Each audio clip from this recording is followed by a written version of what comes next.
یہ قیامت تک بھی نہیں ہو سکتا کہ مسلمان کہیں کہ جی ہم سائنس میں ترقی کر کے کفر سے لڑیں گے. جب بھی وہ لڑیں گے تو انہی راستوں پر جن پر صحابہ چلے, انہی راستوں پر چل کر یہ کفر کو جو ہے وہ مقابلے کے لیے پکار سکتے ہیں. بھائی یوم تکبیر ہم بھی کہتے ہیں یوم تکبیر, لیکن اس یوم تکبیر کا ملت کو کیا فائدہ ہوا؟ کشمیر تو پھر وہیں کھڑا ہے. چلا دو,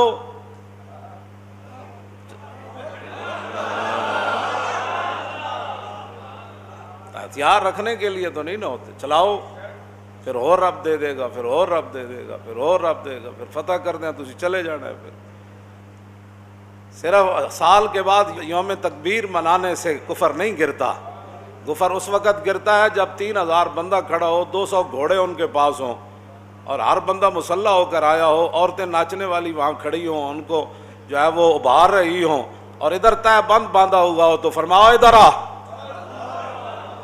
مقابلے پھر ہوتے, ایسے نہیں مقابلے ہوتے. نعرہ تکبیر لاؤ تے کشمیر آزاد کرا دیو.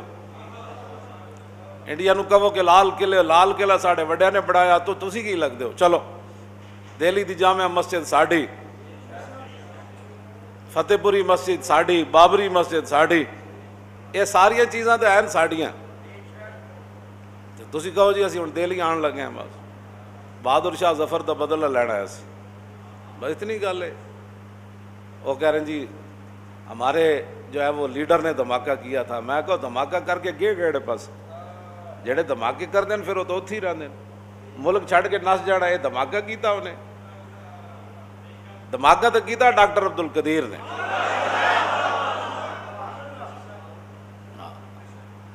سارے جناب اخبار تے لکھے جی کیک کٹے جا رہا. میں آگے دھماکے نہ کیک نہیں کٹے جاتے, دھماکے نہ سینہ تان کے دشمن دے سامنے کھڑا ہوا ہے, مڑ کے چھری پھر کیک ہوتے, مڑ کے ہوتے جناب کیک کٹ کے کھاؤ. جی کی ہویا جناب اسی ایٹم بم بنایا. پھر کشمیر آ گیا, کہندے نہیں آیا. کہندے بیت المقدس فتح ہویا, کہندے نہیں ہویا. کہندے شام وچ کوئی امن ہویا, کہندے نہیں ہویا. رمضان وچ بھی جنگاں ہوئیاں, شوال وچ بھی ہوئیاں, ربیع الاول شریف وچ بھی ہوئیاں, لیکن وہ جنگاں بیان کون کرے؟ کافر کی موت سے بھی لرزتا ہو جس کا دل, کون کہتا ہے اسے مسلمان کی موت مر. اقبال کہندا جڑا کافر دی موت کرونا کول جدا انج ہویا ہوئے, وہ کافر دے سامنے انج ہونا ہے. یہ نہیں ہونا. یہ بیان اسا ہی کرنیاں. آل بیت دے گھر کیویں پڑھایا جاندا سی جی, یہ بھی گل میں کر جا. امام زین العابدین فرما دیں اللہ قال حدثنی ابی موسیٰ الکاظم عن ابی جعفر الصادق عن ابی محمد الباقر عن ابی زین العابدین عن ابی الحسین عن ابی علی ابن ابی طالب قال حدثنی حبیبی وقرۃ عینی. یہ سارے اہل بیت اہم اہل بیت دے نال. امام زین العابدین فرماندے ساڈے گھر یعنی امام حسین دے گھر رضی اللہ تعالی فرمایا ساڈے گھر حضور دے غزوات انج پڑھائے جاندے سن جویں قرآن پڑھایا جاندا سی.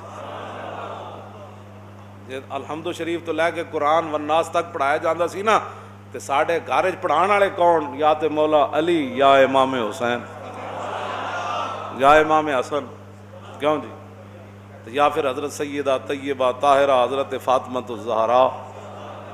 حضور دے غزوات ساڈے گھر وچ انج پڑھائے جاندے سی. تے شاید ہی مسلمانوں دے بچے نو بدر تو علاوہ کوئی نہ یاد ہو. تے گلاں تسی کرتے ہو جی ہم بڑے اہل بیت سے محبت کرتے ہیں, صحابہ سے بڑی محبت کرتے ہیں. تے انشاءاللہ انہاں غزوات دی برکت نال ہی پاکستان دنیا تے چھانا ہے.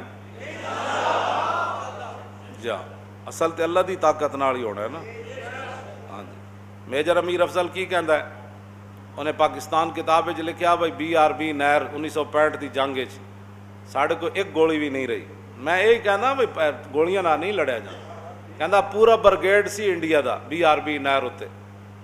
پاکستان کی کہانی حضور پاک کے سپاہی کی زبانی اس کتاب وچ بھی ہے. صرف جڑی پاکستان انہیں کتاب لکھی اودے وچ بھی ہے. حضور کا جلال و جمال جڑی کتاب ہے 3 کتابوں چ انہیں ایک گل لکھی انہیں. حضور پاک کا سپاہی اپنے آپ کو کہتا ہے, کہندا قیامت والے دن بھی حضور مینوں فرمان میرا سپاہی آ جائے. حضور پاک کے سپاہی کے نام سے اس نے بڑا کام کیا. وہ کہندا ہے ساڈے کول ایک گولی بھی کوئی نہیں سی تے پورا برگیڈ تے انہاں دے ٹینک تے انہاں دے جناب سارا کچھ. کہندا اسی 3 گھنٹے نعرے تکبیر تے نعرے حیدری نال انہاں نوں روکی رکھیا. کتنے جی کہندا جدوں کہندی نعرے تکبیر تو کہندا وہ ٹینکا سمیت نس پاؤندے جی اے نعرے تکبیر لان والے ہور ہون پیچھے ٹینک والے ہور ہون میزائل والے ہور ہون تے پوری دنیا فتح نہیں ہو جان اسی نعرے ایک باری جلا مولانا ایتھے تے نعرہ ہو رہے نا مسجد جس ویلے سامنے دشمن ہوے تے مجاہد جدوں کہے نا نعرے تکبیر شور تکبیر سے تھر تھراتی زمین گل تو ہونی انجی ہاں جی ٹرمپ دی سالسی نہ کشمیر آزاد نہیں ہونا ہاں کسے کافر دی سالسی نہ کشمیر نہیں آنا جدوں بھی آنا ہے تے نعرے تکبیر تے نعرے رسالت تے نعرے حیدری نال آنا